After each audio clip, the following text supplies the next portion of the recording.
हाँ जी, नमस्कार, जय हिंद। कैसे हैं आप सभी। तो दोस्तों आज अपना जो टॉपिक रहेगा वो रहेगा इंडिया जीके का। ठीक है, तो इंडिया जीके में हम इतिहास के भी कुछ क्वेश्चन पढ़ेंगे आज, कुछ क्वेश्चन हम भूगोल के भी पढ़ेंगे। ठीक है, और कुछ कला संस्कृति के संबंध में भी है। तो ये क्लास मिक्स मतलब कि मिक्स दंगल ये होने वाला है। तो आप इस क्लास के एंड तक जुड़े रहेंगे और देखेंगे किस प्रकार के क्वेश्चन जो है आज की क्लास में मैंने ऐड किए हैं। ठीक है, तो ज़्यादा टाइम वेस्ट ना करें। राजस्थान क्लासेस पर आप अगर पहली बार हैं तो चैनल को सब्सक्राइब ज़रूर करें ताकि आपको आने वाली सभी क्लासेस का नोटिफिकेशन भी मिल सके।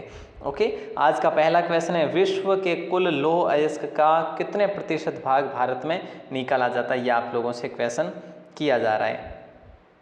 बड़ा आसान क्वेश्चन है, बहुत आसान है। वैसे ये क्वेश्चन अपन ने 2-3 दिन पहले एक हूबहू पेपर में पढ़ा था, आपको याद हो तो। ठीक है, तो राइट आंसर हमारा 3% हो जाएगा। कितने प्रतिशत लौह अयस्क जो कि कुल अकेला भारत करता है वो 3% करता है दोस्तों। ठीक है, अगला क्वेश्चन आपकी स्क्रीन पर है कि भाई वह कौन सा कारखाना है जो पहला पतन आधारित संयंत्र और भारत का पहला तटवर्ती कारखाना भी है। बताइए राइट आंसर। बड़ा शानदार क्वेश्चन है ना। बिल्कुल सत्य बात है आप सभी की। ए ऑप्शन आपका राइट आंसर हो जाएगा, विजाग इस्पात संयंत्र विशाखापट्टनम आंध्र प्रदेश। हालांकि हम देखें तो यहाँ पर तमिलनाडु भी ऑप्शन है, पर तमिलनाडु नहीं, ये आपका पहला जो है पहला होगा तो एक दिन तो सेम हुए नहीं होंगे, है ना। तो यहाँ पे आपका राइट आंसर ए ऑप्शन होगा। ये पहला पतन आधारित संयंत्र है, मतलब कि हम कह सकते हैं इसको भारत का पहला तटवर्ती कारखाना। ठीक है, इसकी शुरुआत की बात करें 1992 में इसकी शुरुआत हुई थी। कब हुई थी? 1992 ईस्वी में। आगे बढ़े, अगला क्वेश्चन आपकी स्क्रीन पर है, भारचुकी प्रपात जो है ये भारत के किस राज्य में स्थित है, ये आपको बताना है। भारचुकी जलप्रपात दोस्तों ये भारत के किस राज्य में स्थित है। अगर ऐसा क्वेश्चन कर ही लिया जाए तो आप याद रखना कर्नाटक राज्य में स्थित है। ठीक है, कहाँ पर है? कर्नाटक में। ऑप्शन नंबर आपका ए बिल्कुल करेक्ट होगा। ठीक है, और आगे बढ़ते हैं। आइए अगला क्वेश्चन है, भारत ओमान रिफाइनरीज लिमिटेड निम्नलिखित में से किस रिफाइनरी का कार्य करती है। देखिए ये एक संस्थान है, लिमिटेड कंपनी है जिसका नाम है भारत ओमान रिफाइनरीज लिमिटेड। ये किस रिफाइनरी वाला कार्य करती है? तो ये जो है बीना रिफाइनरी वाला कार्य करती है। बी ऑप्शन है जो लॉक हो जाएगा आप सभी का। ये बिना जो है ना दोस्तों, बिना तेल शोधन कारखाना जो है ये कहाँ पर स्थित है। अगर ऐसा क्वेश्चन कर लिया जाए तो आप करेंगे मध्य प्रदेश में दोस्तों। कहाँ पर है? मध्य प्रदेश में है। ठीक है, अच्छा क्वेश्चन है आपका। और अगला क्वेश्चन आपकी स्क्रीन पर है, निम्नलिखित में से किस नदी का उपयोग ओलिव रिडले कछुआ अंडे देने के लिए करते हैं। ऐसी कौन सी नदी है जहाँ पर ओलिव रिडले कछुए पाए जाते हैं। ठीक है, और ये है देवी नदी। ठीक है, देवी नदी आपका राइट आंसर ए ऑप्शन हो जाएगा। ये देवी नदी जो है महानदी का ही एक भाग कह सकते हैं, ओडिशा में बहती है ये नदी, देवी नदी। ठीक है, अगला क्वेश्चन आपकी स्क्रीन पर है दोस्तों। साथ साथ में अगर आप इसको नोट डाउन कर रहे हैं तो और भी ठीक है ना। इनमें से असुमेलित आपको पूछा जा रहा है, राज्य नृत्य पंजाब धमान, ये सत्य बात है। तमिलनाडु कुमी बिल्कुल सही है। कर्नाटक यक्षगान बिल्कुल सही है। और गुजरात नागा नृत्य नहीं। नागा नृत्य कहाँ पर करा जाता है? नागालैंड में किया जाता है। वैसे ये तो आप सभी को पता ही होगा। ठीक है, सॉरी नागालैंड में नहीं, असम में किया जाता है नागा नृत्य। ठीक है, नागा नृत्य जो है असम में किया जाता है, या फिर आसाम लिख सकते हैं आप इसे। यहाँ पे आपका right answer D option clear हो जाएगा। और अगला क्वेश्चन आपकी स्क्रीन पर है। अगला क्वेश्चन पूछा जा रहा है, चंबा, थली, जैंता और डंडा नाच, ये सारे नृत्य मैंने ऐड कर लिए हैं। नटी है जैसे चपेली है, इत्यादि नृत्य जो है किसके हैं? डंडा नाच, चपेली। तो ये हम किसको लॉक करेंगे? हिमाचल प्रदेश को लॉक करेंगे। हिमाचल प्रदेश को लॉक करेंगे। आपको मुख्यतः कौन कौन से याद रखना है? चपेली, डंडा नाच, चंबा, ये आप मुख्य रूप से याद रखेंगे। ठीक है, ये इम्पोर्टेंट और प्रमुख नृत्य है। और छपेली तो बड़ा प्रमुख नृत्य है, ये कई बार क्वेश्चन एग्जाम में पूछा भी गया है, याद रखिएगा। अगला क्वेश्चन आपकी स्क्रीन पर है, डफ और धामन जो है किसके लोक नृत्य हैं। अभी हमने पढ़ा धमान जो है ये पंजाब का लोक नृत्य है ना। पंजाब का है, तो पंजाब इसमें ऑप्शन में है, बिल्कुल है साहब। तो धमान जो है पंजाब में भी है और हिमाचल प्रदेश में भी है, डफ भी है, डफ हिमाचल प्रदेश में है। तो बिल्कुल जो है राइट आंसर आपका सी ऑप्शन ए व ब दोनों हो जाएगा। ठीक है, क्लियर है। अगला क्वेश्चन आपके अरुणाचल प्रदेश की बात करें तो दोस्तों इसका मैं एक आपको प्रमुख नृत्य बताता हूँ। आप याद रखेंगे, मुखौटा पहनकर युद्ध में जाते हैं। अरुण मुखौटा पहनकर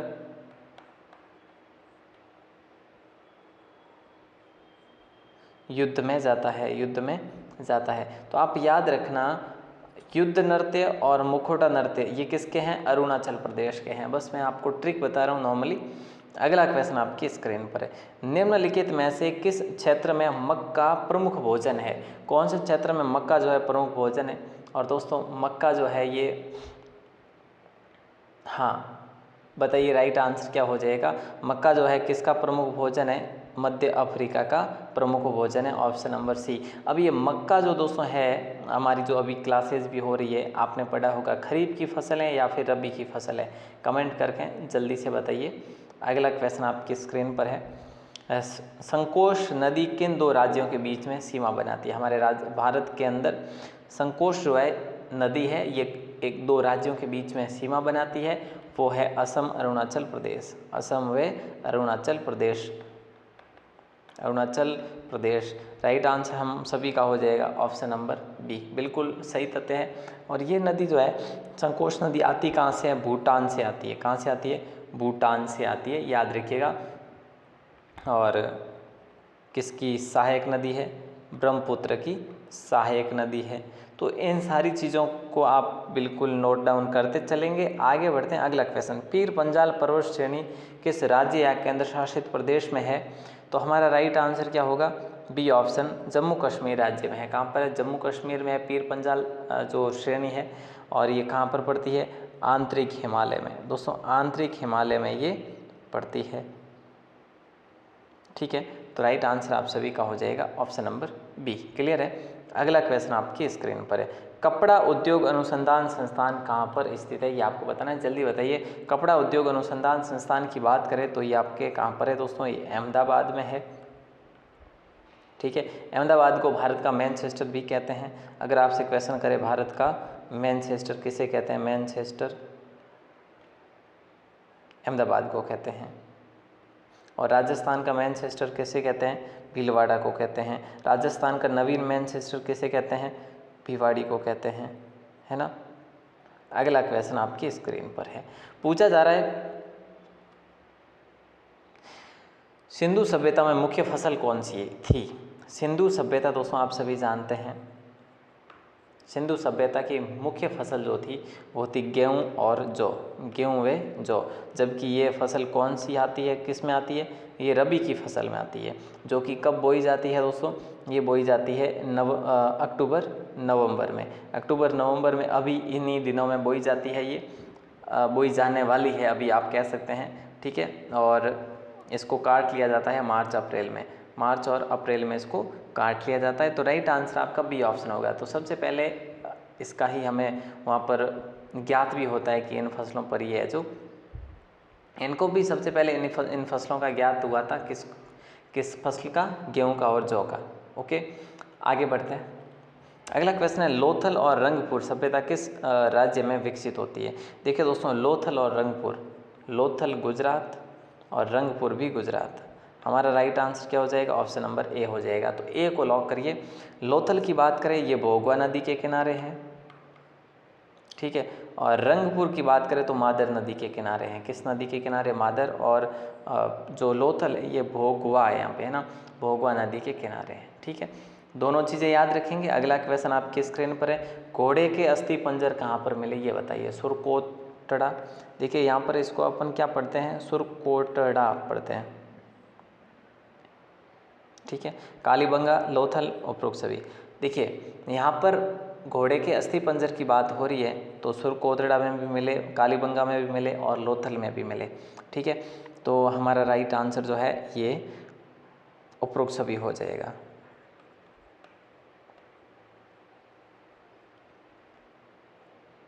अगला क्वेश्चन है आपकी स्क्रीन पर, सिंधु कालीन लोग उर्वरता की देवी किसे कहा करते थे?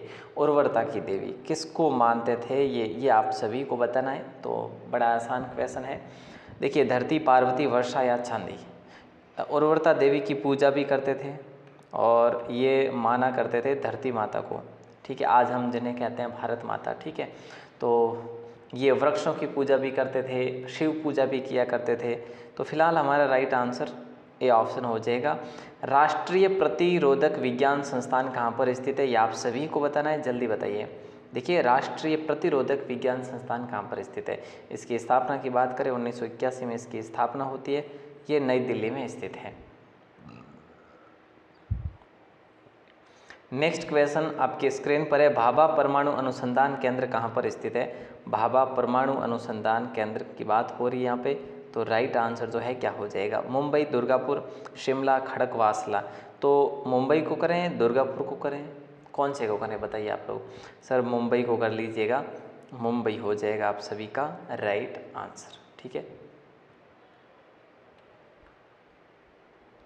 हाँ, मुंबई ही होगा। भाभा परमाणु अनुसंधान केंद्र यहीं पर स्थित है, जिसकी स्थापना यहाँ पे 1967 में करी गई थी, 1967 में। नेक्स्ट क्वेश्चन आपकी स्क्रीन पर आता है कि भारतीय पेट्रोलियम संस्थान कहाँ पर स्थित है? ये आपको बताना है। भारतीय पेट्रोलियम संस्थान जो है ये कहाँ पर स्थित है? देहरादून, धनबाद, गांधीनगर, मुंबई। देखिए, आसान है, बहुत आसान है। भारतीय पेट्रोलियम संस्थान मैंने आपको बताया भी था इससे पहले एक शोध संस्थान वाली क्लास में कि भारतीय पेट्रोलियम जो है संस्थान कहाँ पर स्थित है। तो दोस्तों ये देहरादून में है। अगर बात करें यहीं पर और भी है, जैसे वन अनुसंधान संस्थान जिसे कह सकते हैं, वन सर्वेक्षण भी कह सकते हैं, भारतीय वन सर्वेक्षण भी कह सकते हैं इसे, ठीक है। तो ये सारी चीज़ें याद रखिए। अगला क्वेश्चन आपकी स्क्रीन पर है, अखिल भारतीय आयुर्विज्ञान संस्थान कहाँ पर स्थित है? जल्दी से आंसर दीजिएगा। अखिल भारतीय आयुर्विज्ञान संस्थान मतलब कि AIIMS, all India institute of medical science. यह तो हमने कई बार पढ़ा है। तो ये नई दिल्ली में स्थित है, इसका मुख्यालय मुख्य रूप से। और अगला क्वेश्चन आपकी स्क्रीन पर है, Tata institute of fundamental research कहाँ पर है? ये क्वेश्चन सारे हो गए हैं, लेकिन आज मैंने सब कुछ मिक्स किया है, ठीक है, इसीलिए एक दो क्वेश्चन आपके वापस रिपीट भी हो सकते हैं। तो दोस्तों देखिए, मुंबई आप सभी का सही जवाब होगा यहाँ पे। Tata institute of fundamental Mumbai में, ठीक है। मुंबई का एक कोलाबा नामक क्षेत्र है, वहाँ पर ये है। और याद रखना, ये जो इंस्टीट्यूट है ना, ये जैसे प्राकृतिक विज्ञान है, गणित है, कंप्यूटर विज्ञान है, जो भी विज्ञान के संदर्भ में ये क्या करता है? शोध करता है, ध्यान रखना, ठीक है, रिसर्च करता है। अगला क्वेश्चन ये लीजिए, भारत में अधिकतर किस प्रकार के वन पाए जाते हैं? ये बताइए। ये बड़ा आसान क्वेश्चन है। पर्णपाती वन पाए जाते हैं अधिकतर भारत में। भारत की बात हो रही है तो बिल्कुल दोस्तों इसकी क्लास आपके लिए जल्द ही आएगी। भारत में जो भी वन है, भारत की वन रिपोर्ट है, हैंड रिटन, मतलब मैंने बनवा लिए हैं, बस टाइप करवाने हैं, बाकी उसको मैंने सेलेक्ट करके जो है बना लिए हैं, बट टाइप नहीं हुए अभी तक। टाइप हो रहे हैं, तो जैसे ही टाइप होते हैं ये आपकी क्लास आ जाएगी। अगला क्वेश्चन है, बिना ऑक्सीजन आपूर्ति के माउंट एवरेस्ट की चढ़ाई करने वाले व्यक्ति कौन थे? ये बताइए। टेरेंस बेनन, डंकन छेसेल या फिर राइनहोल्ड मेसनर। बिल्कुल सही बात है आपकी, सी ऑप्शन आपका यहीं पर हो जाएगा लॉक, ठीक है। ये 1978 में माउंट एवरेस्ट पर चढ़े थे, लेकिन बिना ऑक्सीजन के, है ना। और इनके साथ में थे पीटर नाम से, इनके साथ में थे एक और इनके दोस्त थे पीटर नाम से, ठीक है। तो याद रखना, अच्छा क्वेश्चन था आपका। और अगला क्वेश्चन देखिए, वह कौन सा संयंत्र है जिसमें स्वदेशी तकनीकी का उपयोग किया जा रहा है? कौन सा संयंत्र है जहाँ पर स्वदेशी तकनीकी का उपयोग किया जा रहा है? तो विजयनगर इस्पात संयंत्र है दोस्तों, ऑप्शन नंबर बी है जो राइट आंसर हो जाएगा। बाणगंगा नदी का उद्गम कहाँ से है? बाणगंगा नदी का उद्गम जो है ये कहाँ से है? जयपुर, सीकर, चित्तौड़गढ़ या सिरोही। तो बाणगंगा नदी का उद्गम जो है ये कहाँ से है? ये आपके ए ऑप्शन हो जाएगा, जयपुर से है। बाणगंगा नदी का उद्गम कहाँ से है? जयपुर से है। और अगर बात करें कि ये कहाँ से निकलती है, बैराट से निकलती है बाणगंगा। बाणगंगा को अर्जुन की गंगा भी कहते हैं, ठीक है, अर्जुन की गंगा भी कहते हैं वैसे इसको। और इसकी बात करें, ये यमुना की सहायक नदी है। किसकी है? यमुना की।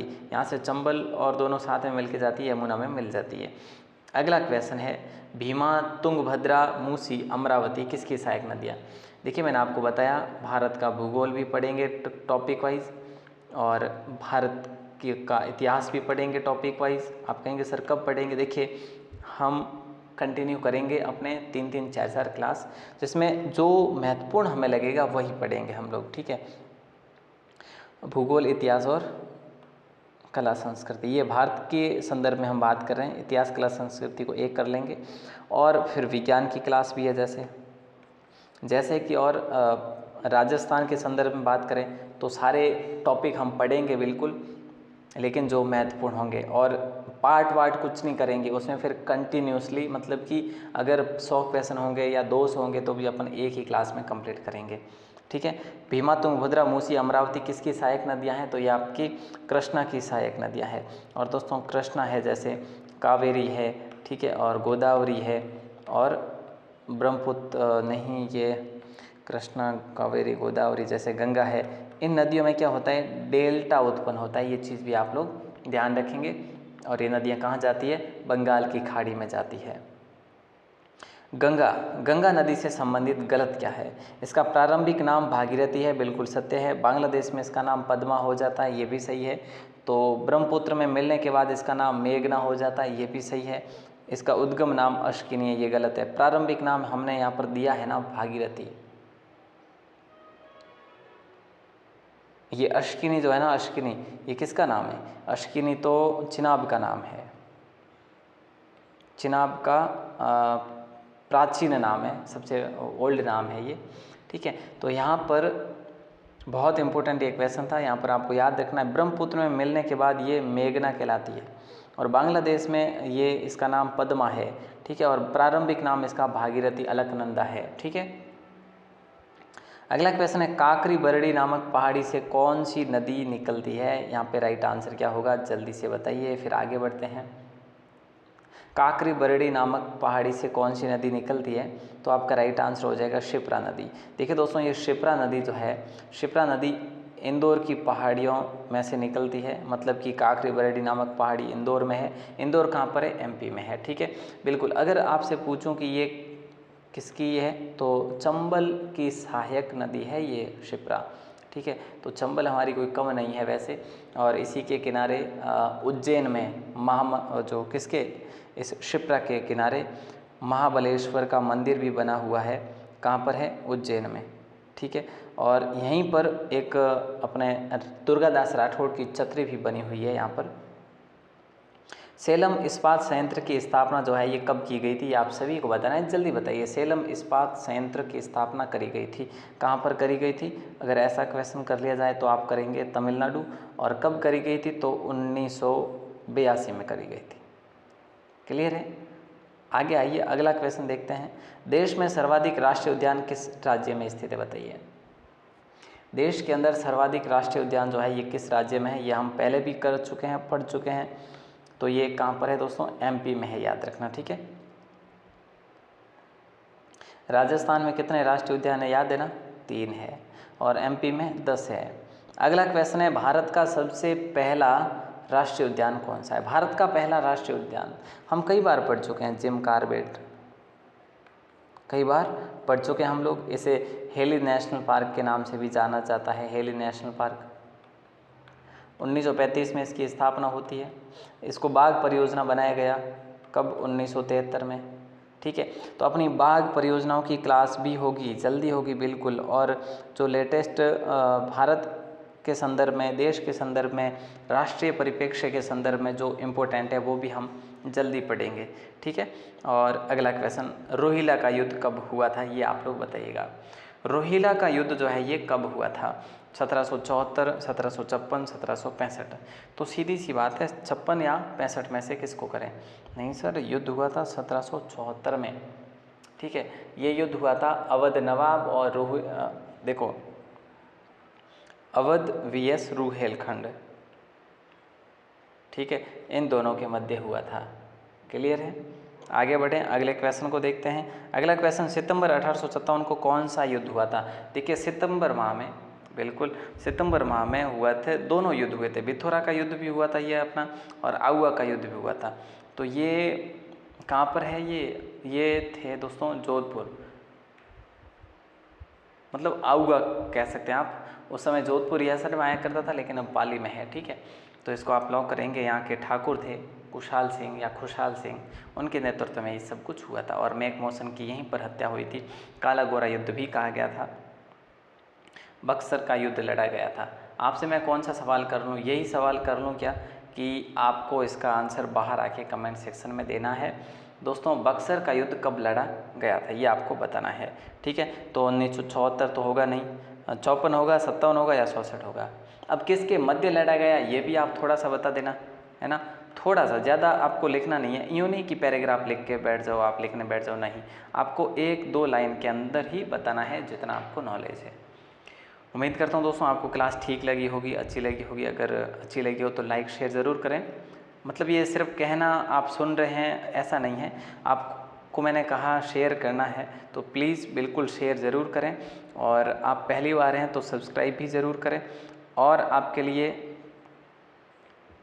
वेबसाइट की बात करूं तो वेबसाइट पर आपको ये सारी पीडीएफ मिल रही है। अभी आप अगर अपडेटेड हैं वेबसाइट पर तो बिल्कुल अपडेट रहें, वेबसाइट पर आपको सारी पीडीएफ दी जा रही है।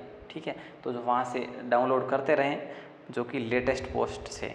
ठीक है, तो मैं निकल रहा हूँ, चल रहा हूँ। आप सभी का दिल से बहुत बहुत शुक्रिया, बहुत बहुत धन्यवाद।